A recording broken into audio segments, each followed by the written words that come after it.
Ayahku adalah dewa perang. Bab 519.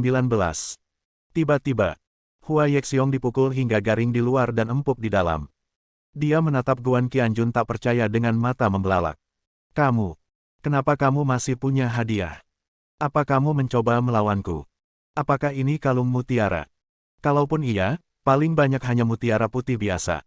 Tidak sebagus mutiara hitamku. Qian hanya mengambil kotak perhiasan panjang yang diambil ayahnya dan menjejalkannya ke tangan Shen Feixue. Bibi Feixue, tolong segera buka dan lihat. Shen Feixue menarik napas dalam-dalam. Dia melihat lebih dalam pada Guan Qianjun. Saya juga berpikir, sekalipun ini mutiara putih, nilai pasarnya tidak sebaik mutiara hitam, tapi nilainya di hati saya 1000 kali lebih baik. Kemudian buka tutupnya. Cahaya keemasan yang menyilaukan menyala, dan dalam sekejap, tidak hanya Shen Feixue, tetapi juga para tamu di sekitarnya berseru kaget. Para tamu itu sudah memperhatikan tempat ini, menyaksikan kedua pria itu berebut kekayaan di sana dengan senang hati. Pada saat ini, kotak perhiasan itu menyala, dan mereka segera datang untuk melihatnya. Kemudian seseorang berteriak, "Mutiara emas. Ya Tuhan, mutiara emas yang sempurna. Saya hanya melihat satu mutiara emas di museum, tetapi tidak cukup bulat, dan tidak sebesar ini. Yang itu harganya 200.000 yuan. Ini. Ada 28, masing-masing lebih baik dari ini. Berapa biayanya?" Seseorang menjawab, "Cara menghitungnya mudah. Gandakan saja masing-masing, 400.000, lalu kalikan dengan 28, jadinya 11 juta. Dia langsung ditertawakan oleh semua orang. Apakah menurutmu mudah menemukan 28 mutiara emas yang identik? Mata Shen Feixue menjadi lurus.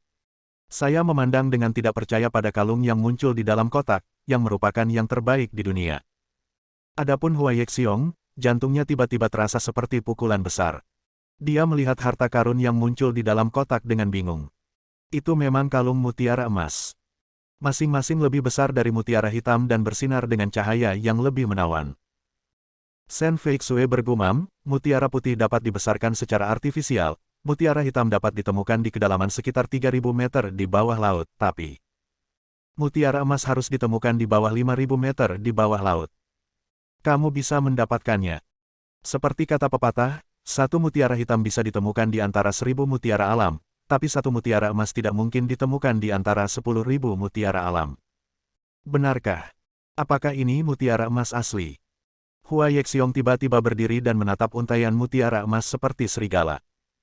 Dia tiba-tiba berteriak, "Ini jelas bukan mutiara emas, ini palsu. Ini. Paling banyak, ini terbuat dari emas murni. Bahkan jika itu adalah kalung mutiara yang terbuat dari emas murni. Itu tidak seberharga kalung mutiara hitamku. Harganya paling banyak 3-400.000. Ketika dia mengatakan ini, tidak hanya Shen Feixue yang meremehkannya, tetapi semua tamu di sekitarnya juga meremehkannya. Salah satu tamu bahkan tertawa dan mengejek, apakah ini kebutaan, atau membingungkan benar dan salah. Bahkan seorang anak kecil pun dapat melihatnya. Bukankah ini emas? Ini adalah mutiara emas asli. Perkiraan terendahku adalah 500.000 untuk masing-masing. Satu senar mendekati 20 juta, jauh lebih banyak daripada kalung mutiara hitammu. Tamu yang berbicara tersebut jelas juga memiliki pengetahuan dalam menilai perhiasan. Saat dia mengucapkan kata-kata tersebut, orang-orang di sekitarnya pun bertepuk tangan. Shen Feixue tidak tahu betapa bersemangatnya dia. Melihat Guan Qianjun, dia tidak lagi sejengkel sebelumnya, dan bahkan menunjukkan sedikit ketertarikan. Menurutnya pria ini sangat manis. Dia memutuskan satu hal lagi. Jika pria ini mengganggunya lagi di masa depan, dia akan lebih sedikit menamparnya dan lebih sedikit memukulnya karena bayangannya di dalam hatinya. Hua Yexiong tidak yakin. Masih menggelengkan kepalanya. Apa mataku buta? Ini jelas mutiara emas murni, yang pasti tidak seberharga milikku, yang pasti tidak seberharga mutiara hitamku. Di akhir teriakannya, dia menjadi sedikit histeris. Tiba-tiba, dia mengeluarkan kotak perhiasan lain dari sakunya dan membantingnya ke atas meja. Hidupkan. Tiba-tiba menjadi bersinar. Orang-orang di sekitarnya tidak bisa menahan diri untuk tidak berseru lagi. Ini adalah cincin berlian. Cincin berlian berkilau. Dan itu cukup besar. Yang terpenting tampilannya sempurna, sudah pasti berlian dengan kualitas super tinggi. Hua Yexiong menatap tajam ke arah Guan Qianjun dan berkata dengan wajah cemberut, cincin berlianku bernilai 2 juta, dan aku mendapatkannya dari seorang teman yang memiliki toko perhiasan. Harga jual di pasaran. Tidak kurang dari 2,5 juta. Ini cincin berlian yang super cantik. Kamu punya. Bisakah kamu mendapatkan cincin berlian itu? Bisakah kamu menemukan cincin berlian yang lebih bagus dari milikku? Pada akhirnya, bersikaplah agresif. Air liurnya hampir meludahi wajah Guan Qianjun. Pertarungan harta karun ini tampaknya mencapai puncaknya. Guan Qianjun diam-diam memindahkan posisinya, mengeluarkan kotak perhiasan dari sakunya, dan meletakkannya di atas meja. Orang-orang di sekitarnya berseru lagi. Meski tutupnya tidak dibuka, sudah cukup bagi mereka untuk menghela nafas keseruan malam ini. Shen Feixue juga berseru, Guan Qianjun, berapa banyak perhiasan yang kamu belikan untukku? Saat dia mengatakan ini, dia mengeluh, terharu, dan bingung pada saat yang bersamaan. Hua Yexiong, melolong seperti anjing, tiba-tiba mengambil kotak perhiasan yang dikeluarkan Guan Qianjun dan segera membukanya. Ketika dia membukanya, dia berteriak dengan tajam, sama sekali tidak mungkin kamu bisa mendapatkan cincin berlian yang lebih berharga dari cincin berlianku. Di 2 game pertama, meski Hua Yexiong tidak mengakuinya dengan mulutnya, dia harus mengakuinya di dalam hatinya. 2 harta karun Guan Qianjun memang lebih baik dari miliknya. Hal ketiga adalah, Anda tidak boleh kalah lagi. Tetapi, yang lain. Setelah membuka tutupnya, seluruh orang tercengang. Hatiku tiba-tiba menjadi dingin. Orang-orang di sekitarnya mulai berteriak keras lagi. Ya Tuhan, apakah cincin berlian ini terlalu besar? Indah sekali. Sangat menawan. Aku belum pernah melihat cincin berlian seindah ini. Aku bahkan belum pernah melihatnya di TV. Sudahkah kamu menemukan ciri-cirinya? Untuk cincin berlian biasa, digunakan platina untuk membuat cincinnya, dan berliannya diikatkan. Itu. Semuanya diukir dengan berlian. Cincin berlian. Permukaan potongan yang sempurna. Cantik sekali, ini berlian utuh. Cincin berlian ini nilainya tak terukur. Saya perkirakan tidak bisa dibeli dengan harga 5 hingga 6 juta. Kamu hanya bercanda, ini diukir dari seluruh blok berlian dengan kualitas terbaik. Pekerjaan tangannya sendiri harganya kurang dari 1 juta. Menurutku harganya puluhan juta. Menatap cincin berlian itu dengan tatapan kosong, Shen Feixue hampir menangis. Dia sangat tersentuh hingga dia ingin menangis. Dia juga memiliki pengetahuan tentang perhiasan. Cincin berlian ini sangat berharga dan luar biasa pada pandangan pertama. Selain itu, semua orang di sekitarku mengatakan ini, jadi bagaimana bisa itu palsu? 10 juta cincin berlian. Ditambah dengan 2 harta karun sebelumnya, nilainya hampir di atas 20 juta bukan? Ketika Shen Feixue memikirkannya, dia merasa ada yang tidak beres. Anak hilang ini. Dia tidak akan mengambil 20 juta yang saya minta untuk memulai bisnis dan benar-benar membelikan 3 perhiasan ini sebagai hadiah untuk saya, bukan?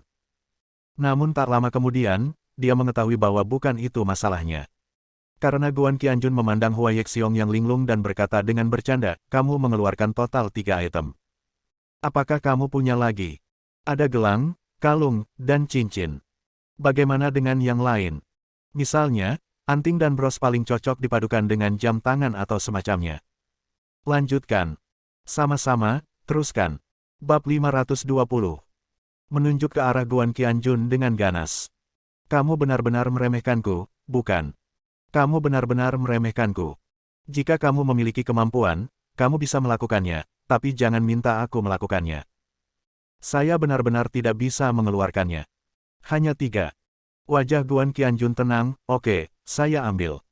Lalu, dia mengeluarkan kotak brokat keempat dari sakunya. Membuka. Orang-orang di sekitarnya sekali lagi mengeluarkan teriakan yang mengejutkan. Seseorang berkata dengan lantang, tonton. Patek Philippe. Jam tangan ruby ini terbatas hanya 99 buah di seluruh dunia. Jam tangan ini seluruh pelat jamnya terbuat dari batu delima.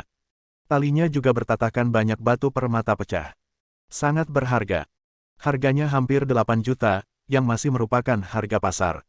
Tidak bisa dijual sekarang. Sudah lebih dari 10 juta.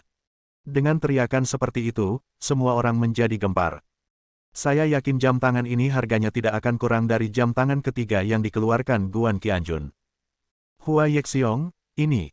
Dia mempunyai mata merah, seperti kelinci, dan liar seperti banteng.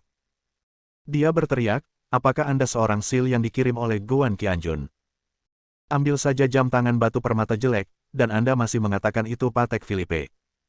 Dan itu terbatas pada 99 buah. Dan Anda menjualnya dengan harga lebih dari 10 juta. Apakah kamu bercanda? Dia sering menggunakan kata-kata kotor dan tidak terlihat seperti orang sukses lagi. Shen Feixue tidak senang. Dia berkata dengan dingin, Tuan Hua, harap cerdas ketika Anda mengatakan ini. Setidaknya konfirmasikan identitas orang lain terlebih dahulu. Ini adalah Tuan Song, Presiden Asosiasi Jam Tangan terkenal kota Yunhai. Dia juga ketua Asosiasi Bisnis Yunhai kami. Dengan nama sebesar itu, apakah dia perlu menjadi pengasuh Guan Qianjun? Ketika dia mengucapkan kata-kata ini, Shen Feixue sudah yakin bahwa Guan Qianjun tidak menggunakan 20 juta miliknya untuk membeli hadiah untuknya. Ini jauh lebih dari itu, oke. Orang-orang di sekitarnya juga mulai membuat keributan, mengejek Hua Yexiong karena kebutaannya. Hua Yexiong tersipu malu, tapi melampiaskan seluruh amarahnya pada Guan Qianjun. Dia berkata dengan marah, jika kamu bisa, teruslah ambil. Saya melihat kamu masih memiliki banyak harta di dalam tas itu. Keluarkan. Bukankah kamu sangat mampu? Lanjutkan. Saat dia mengatakan ini, toples yang pecah itu pecah. Guan Qianjun tersenyum tipis, dan benar saja dia mengeluarkan harta kelima dari tasnya. Buka dan lihatlah. Itu hanya membuat suara semua orang di sekitarnya mencapai puncaknya lagi. Shen Feixue berteriak, kalung berlian. Sungguh kalung berlian yang indah. Seluruh kalung terbuat dari berlian, dan liontin ini adalah berlian merah muda. Berapa harga berlian merah muda ini? Segera. Ada orang-orang berpengetahuan di tempat kejadian yang dengan lantang memverifikasinya. Berlian merah muda ini saja bernilai lebih dari 20 juta. Bersama dengan berlian lainnya, seluruh kalung berlian yang layak ini bernilai setidaknya 30 juta. Kata-kata ini membuat Shen Feixue terlihat terkejut. 30 juta. 30 juta lagi. 5 harta karun, berapa harganya? Hua Yexiong tidak percaya sama sekali. Dia berteriak, sama sekali tidak mungkin. Guan Qianjun, kamu sengaja mencoba mempermalukanku, kan? Kamu tahu bahwa aku akan memberikan hadiah kepada Feixue malam ini, jadi kamu sengaja mengeluarkan lebih banyak perhiasan untuk dipamerkan. Kamu hanya ingin memukulku. Aku tahu itu. Kamu pasti tidak membeli ini, kamu meminjamnya dari orang lain. Kamu pasti meminjamnya dari orang lain. Guan Qianjun mengabaikannya sama sekali dan mengeluarkan perhiasan lainnya. Totalnya 8 buah. Setiap bagian memiliki nilai yang luar biasa. Presiden Asosiasi Jam Tangan terkenal membuat perhitungan kasar dan kemudian mengeluarkan suara yang berwibawa. 8 perhiasan itu, jika digabungkan, nilainya hampir 100 juta. Kalau dilelang, diperkirakan mencapai lebih dari 120 juta. Mendesis. Semua orang tersentak. Pria itu sangat terkejut. Menatap Guan Qianjun dengan bodoh. Mereka semua laki-laki, kenapa kamu begitu mencolok? Para wanita memandang Shen Feixue dengan sangat iri. Mereka semua perempuan, kenapa kamu begitu beruntung? Wajah Hua Yexiong menjadi pucat. Dia bergumam, semuanya dipinjam. Semuanya dipinjam. Anda pasti tidak membelinya, paling banyak Anda mengeluarkan sedikit uang, meminjamnya untuk 1 malam. Saya juga bisa meminjamnya, harganya paling banyak hanya 50.000 hingga 60.000 yuan. Saat dia mengatakan ini, dia merasa sangat tidak percaya diri. Itu hanya omong kosong. Shen Feixue menatap Guan Qianjun dengan cermat dan bertanya kata demi kata, Lao Guan, apakah ini benar-benar yang kamu pinjam? Apakah perlu melakukan ini? Saat dia mengatakan ini, dia tidak bisa menahan tangisnya. Tapi, meski kamu meminjamnya, aku cukup senang, tapi dengan biaya sewa 40.000 hingga 50.000 yuan, sebaiknya kamu membelikanku kalung dan cincin. Guan Qianjun bahkan tidak repot-repot berbicara dengannya. Bagaimana mungkin saya menyewa ini? Saya, Dewa Perang tertinggi, apakah saya perlu melakukan ini? Qian mengambil tasnya, mengeluarkan setumpuk kertas merah dan hijau, dan menyerahkannya kepada Shen Feixue. Bibi Feixue, lihat. Ham. Shen Feixue mengambilnya dan melihatnya. Tiba-tiba, mendesis. Terkesiap lagi. Orang-orang di sekitar mendekat untuk melihat. Mendesis. Terkesiap lagi. Hua Yexiong membungkuk untuk melihatnya. Kulit kepalanya mati rasa dan seluruh tubuhnya gemetar. Dia berkata dengan suara serak, benarkah? Kamu membeli ini semua?